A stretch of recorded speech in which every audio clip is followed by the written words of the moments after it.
ان کا سب سے پہلے مجھے وہ آیات سکھاؤ جو میرے باپ کے بارے میں نازل ہوئی۔ ہائے ہائے ہائے، سر کتنا جگرا چاہیے۔ اور وہ انہوں نے جو سین فلمایا ہے نا، وہ بندے کے آنسو نہیں رکتے۔ آپ اگر عمر سیریز میں وہ دیکھ لیں کہ کیا کیفیت ان کے اوپر طاری ہوتی ہے، کتنا ان کو پسینہ طاری ہو جاتا ہے۔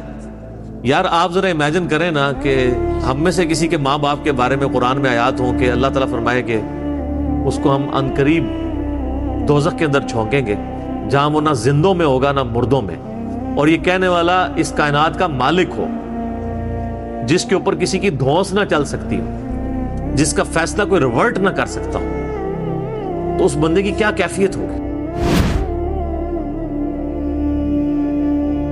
عمر سیریز کے اندر انہوں نے یہ سین بھی فلمایا ہے۔ جب خالد بن ولید مسلمان ہوئے نا، تو کافروں نے اب ان کو تانا دینا شروع کر دیا کہ اس نے وہ دین قبول کر لیا ہے جس کی جو ٹیکسٹ بک ہے اس میں اس کے باپ کے بارے میں اتنی سخت باتیں موجود ہیں، تو یہ کیسے تلاوت کرے گا ان آیات کی۔ تو سیدنا سالم جو بخاری مسلم میں آتا ہے 4 بندوں سے قرآن سیکھو، ان میں سے ایک ابن مسعود بھی ہیں، ابی ابن کعب بھی ہیں، اور سالم بھی ہیں۔ یہ یعنی ینگ سے نوجوان تھے۔ ان کے پاس حضرت خالد بن ولید آتے ہیں اور کہتے ہیں مجھے قرآن سکھاؤ۔ یار اسلام بڑوں بڑوں کی اکڑ توڑ دیتا ہے۔ یہ عرب کے لوگ یہ غلاموں کو تو جوتی کے برابر نہیں سمجھتے تھے، اور کدھر اسلام ہے کہ وہ ایک غلام زادے سے کہہ رہے ہیں کہ مجھے یار قرآن سکھاؤ۔ تو انہوں نے کہا ٹھیک ہے۔ ان کا سب سے پہلے مجھے وہ آیات سکھاؤ جو میرے باپ کے بارے میں نازل ہوئی۔ ہائے ہائے ہائے ہائے، سر کتنا جگرا چاہیے۔ اور وہ انہوں نے جو سین فلمایا ہے نا، وہ بندے کے آنسو نہیں رکتے۔ آپ اگر عمر سیریز میں وہ دیکھ لیں کہ کیا کیفیت ان کے اوپر طاری ہوتی ہے، کتنا ان کو پسینہ طاری ہو جاتا ہے۔ یار آپ ذرا امیجن کریں نا کہ ہم میں سے کسی کے ماں باپ کے بارے میں قرآن میں آیات ہوں کہ اللہ تعالیٰ فرمائے کہ اس کو ہم عنقریب دوزخ کے اندر جھونکیں گے، جہاں وہ نہ زندوں میں ہوگا نہ مردوں میں، اور یہ کہنے والا اس کائنات کا مالک ہو، جس کے اوپر کسی کی دھونس نہ چل سکتی ہو، جس کا فیصلہ کوئی ریورٹ نہ کر سکتا ہو، تو اس بندے کی کیا کیفیت ہوگی۔ سیدنا خالد بن ولید رضی اللہ تعالیٰ عنہ کو اللہ تعالیٰ نے مشرکین عرب سے اٹھا کے رومن اور پرشین امپائر کے اوپر دے مارا۔ بڑی ایکسٹراورڈنری پرسنالٹی۔ نبی الاسلام کی اعلان نبوت کے بعد 19 سال تک کافر رہے ہیں۔ اس 19 سالوں میں موت بھی آ سکتی تھی، لیکن اللہ نے زندہ رکھا ہے۔ حتیٰ کہ غزوہ احد کے موقع پر نبی علیہ السلام کے جو 4 دانت شہید ہوئے ہیں، جو بخاری مسلم میں آتا ہے، حضرت خالد بن ولید کی وجہ سے ہوئے ہیں۔ انہوں نے وہ جب درہ چھوڑ دیا تھا، عبداللہ ابن جبیر اور باقی ان کے ساتھیوں نے، عبداللہ ابن جبیر نے تو نہیں چھوڑا تھا، چند ساتھیوں نے، تو یہ پیچھے سے آگے حملہ آور ہوئے، اور نبی علیہ السلام کی بددعائیں ان کے لیے اس موقع پہ۔ نبی علیہ السلام کی مبارک زبان سے نکل گیا، اللہ ایسی قوم کو کیسے ہدایت دے گا جنہوں نے اپنے نبی کا چہرہ خون سے رنگ دیا۔ تو سورہ ال عمران میں جہاں پہ صحابہ کرام کو اللہ تعالیٰ نے گرفت کی ہے نا 60 آیات میں کہ غزوہ احد پہ تم نے یہ غلطی کی، پھر اینڈ پہ معاف بھی فرما دیا، پہلی گرفت نبی علیہ السلام پہ آئی ہے۔ لیس لک من الامر شیء، اے نبی آپ کو تو کوئی اختیار نہیں، اللہ چاہے ان کو ہدایت دے دے۔ ہوئے ہوئے ہوئے ہوئے، اور اسی کو ہدایت بھی مل گئی۔ اسی پیگن کو اللہ نے اٹھایا ہے۔ پیگن انگلش میں کہتے ہیں بت پرست۔ آپ گوگل پہ جا کے لکھیں حضرت خالد بن ولید کا تعارف، کہ ایک عرب کا پیگن اللہ نے اٹھا کے اسے رومن اور پرشین امپائر الٹوا دیا۔ پھر 19 سال تو کفر میں گزرے ان کے، اسلام میں ان کے 19 سال نہیں گزرے سر، بمشکل 10-11 سال، لیکن انہوں نے اپنے 19 سالوں کے بھی سارے گناہ دھلوا دیے، جو کچھ کیا پھر، اور جو کچھ اللہ نے ان سے کام لیا۔ یہ ایک الگ سے تلخ حقیقت ہے کہ سیدنا خالد بن ولید سے نبی علیہ السلام کے مبارک زمانے میں بھی اور بعد میں بھی بحیثیت انسان کچھ غلطیاں ہوئی ہیں، بخاری مسلم میں رپورٹ ہوئی ہیں، لیکن کسی شخص کی چند ایک غلطیوں سے اس کا پورا پلڑا ادھر کا ادھر نہیں ہو جاتا۔ اللہ بھی قیامت والے دن نیکیوں اور برائیوں کو تولے گا۔ نیکیاں زیادہ ہوں گی تو پھر اس کو یہ نہیں کہا جائے گا کہ یہ تو نے اتنی بڑی برائی کیوں کی تھی، پھر وہ پاس ہو چکا ہے، چاہے کسی ایک سوال میں اس کے 0 نمبر بھی آئے ہوئے ہیں، پاس ہو چکا تو اس کا تانا بھی نہیں دیا جائے گا۔ نیور. تو دو چار واقعات کو لے کے اس طریقے سے کسی بندے پہ چڑھائی کرنا یہ بالکل زیادتی والی بات ہے. سیدنا خالد بن ولید سیف اللہ ہے، اس میں کوئی شک نہیں ہے. صحیح بخاری میں جو یہ حدیث کہتے ہیں نا، یہ حدیث بڑی مشہور ہے. غزوہ موتا کے موقع پر آپ کو پتا ہے نبی علیہ السلام نے رومن امپائر کی طرف اپنا ایک ایلچی روانہ کیا تھا خط بھیج کے. اس ایلچی کو قتل کر دیا گیا تھا، اور اس وقت ایلچی کا قتل اعلان جنگ ہوتا تھا. تو نبی علیہ السلام نے ایک لشکر روانہ کیا زید بن حارثہ کی قیادت میں. نبی علیہ السلام کے منہ بولا بیٹا جس کا نام قرآن میں، واحد صحابی جس کا نام قرآن میں زید. لیکن ساتھ ہی آپ نے فرمایا، صحیح بخاری میں الفاظ ہیں کہ اگر زید فوت ہو جائے، مسند احمد میں ڈیٹیل موجود ہے انہی الفاظ کے ساتھ کہ زید فوت ہو جائے تو جعفر کو اپنا امیر بنا لینا. جعفر فوت ہو جائے، شہید ہو جائے، تو پھر عبداللہ بن رواحہ کو بنا لینا. اگر وہ بھی شہید ہو جائے پھر تو اپنی مرضی سے کسی کو امیر چن لینا. یہ مسند احمد میں. بخاری میں یہ الفاظ ہیں کہ صحابہ کرام کہتے ہیں نبی علیہ السلام مدینہ شریف میں تھے اور آپ علیہ السلام کی آنکھوں سے مسلسل آنسو رواں تھے، اور آپ نے کہا کہ میرے زید کو شہید کر دیا گیا.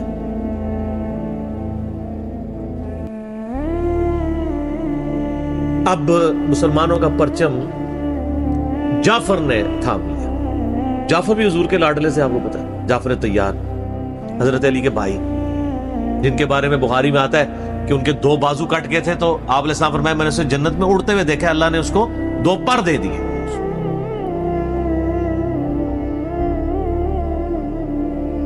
نجاشی کے دربار میں انہوں نے ہی، آپ کو پتا ہے، سورہ مریم پڑھی تھی.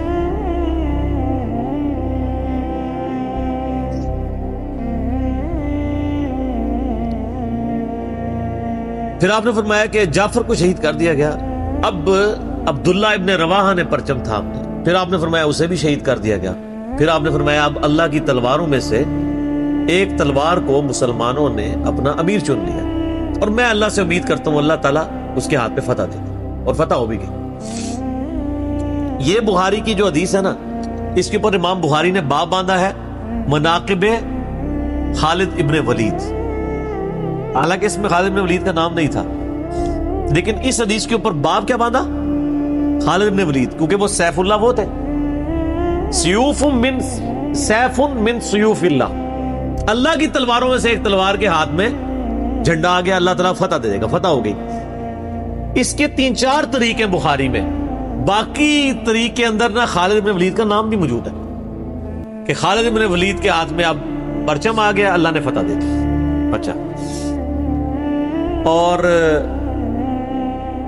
وہ فتح یہ ہوئی کہ بہت بڑا لشکر سامنے سے آ گیا تھا. حضرت خالد بن ولید اپنے لشکر کو بچا کے واپس لے آئے. ایک غزوہ موتا تھا، اور صحیح بخاری میں آتا ہے کہ 9 تلواریں حضرت خالد کے ہاتھ میں ٹوٹی تھیں اس دن. 9 تلواریں اس جنگ کے اندر. واپس آ گئے. پھر بعد میں خیر وہ ایک رومن امپائر والا پھر یرموک پہ جا کے کنکلوژن ہوئی نا. یہاں پہ بخاری میں الفاظ ایک طریق میں خالد بن ولید ہیں، دوسری میں سیف اللہ، اور امام بخاری نے باب بھی باندھ دیا تو سیف اللہ ثابت ہو گیا. اسی حدیث کا جو طریق مسند احمد میں ہے اس میں الفاظ ہیں اللہ کی تلواروں میں سے ایک تلوار خالد ابن ولید. جامعہ ترمذی میں ایک حدیث صحیح سند کے ساتھ ہے کہ نبی علیہ السلام کے سامنے سے حضرت خالد ابن ولید گزرے تو آپ نے فرمایا کہ خالد بن ولید کتنا نیک بندہ ہے اللہ کا، اللہ کی تلواروں میں سے ایک تلوار ہے. آپ دیکھیں جس شخص کے لیے نبی علیہ السلام کی مبارک زبان سے بددعا نکلی، اسی مبارک زبان سے ان کو اللہ کی تلوار کا قرار دے دیا گیا. ذالک فضل اللہ یؤتی من یشاء، یہ اللہ کی بے نیازی ہے. آپ تو کسی ایسے شخص کو معاف بھی نہ کرتے جس کی وجہ سے نبی کے 4 دانت شہید ہوئے. اللہ دیکھیں کیسے کیسے مجرمین کو معاف کر کے کس ایپیکس پہ فائز کر دیتا ہے، بندے نہیں معاف کرتے. اس طریقے سے صحیح بخاری میں حدیث ہے، حضرت عبداللہ ابن عباس کہتے ہیں کہ مجھ سے سیف اللہ خالد ابن ولید نے خود یہ حدیث بیان کی.